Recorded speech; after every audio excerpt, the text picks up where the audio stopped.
Bonjour chers auditeurs de l'ODJ Média, notre chroniqueur de l'ODJ, Salma Labtar, partage son avis et sa réflexion dans un article qu'il a intitulé « Code de la famille, les féministes appellent les oulémas à une interprétation éclairée, ouverte et constructive », qu'on écoutera ensemble dans ce podcast. Notre journaliste ouvre son propos par ces mots. Après les consultations et les débats sur la Moudawana, c'est maintenant au tour de la fatwa. En effet, la responsabilité repose désormais uniquement sur les épaules des oulémas. Cette étape est considérée comme cruciale par tous ceux qui espèrent un texte progressiste, moderne et avant-gardiste. L'enjeu est de taille, et les Marocains attendent avec impatience de découvrir les modifications et révisions que les oulémas apporteront. Ainsi, la coalition féminine pour un code de la famille fondé sur l'égalité et la dignité a rapidement réagi à la décision royale de renvoyer certaines propositions de l'organe chargé de la révision de la Moudawana au Conseil suprême des oulémas. Notre chroniqueur continue ainsi.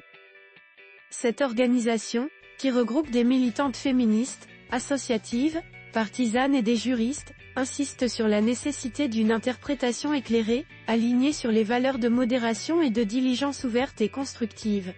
Elle salue également la volonté du souverain de voir ce texte juridique aboutir dans un avenir proche.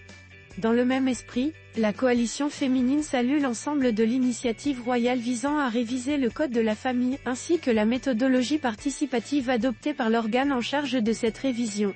La coalition, avec les différentes sensibilités sociétales nationales qui ont contribué à exprimer leurs avis et positions sur les problèmes et lacunes juridiques de fond et de procédure, souhaite mettre en lumière les lacunes persistantes dans le texte actuel du Code.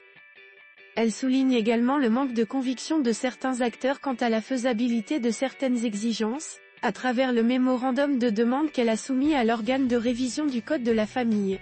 Dans cette voie, nous soulignons l'importance de résoudre les souffrances remarquables vécues par les femmes marocaines, du fait de l'application d'un certain nombre d'exigences dépassées du Code de la famille, qui constitue aujourd'hui une manifestation claire d'inégalité en violation flagrante du texte de la Constitution de 2011, en plus d'un certain nombre de demandes urgentes et légitimes qui prennent en compte et reflètent les besoins de toutes les composantes de la famille marocaine, à la lumière des différentes conventions internationales ratifiées par le Maroc à ce niveau, notamment l'intérêt de l'enfant.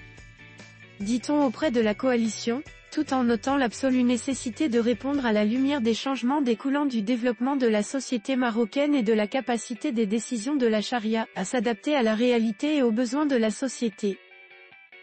L'auteur termine son article en ces termes.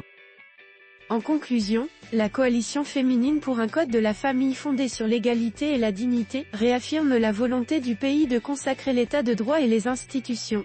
Elle souligne l'importance de désigner le Conseil suprême des oulémas, organe compétent pour émettre des fatwas, afin de mettre fin à toutes les manipulations politiques déguisées en arguments religieux, notamment lorsqu'il Rédigé par Salma Labtar.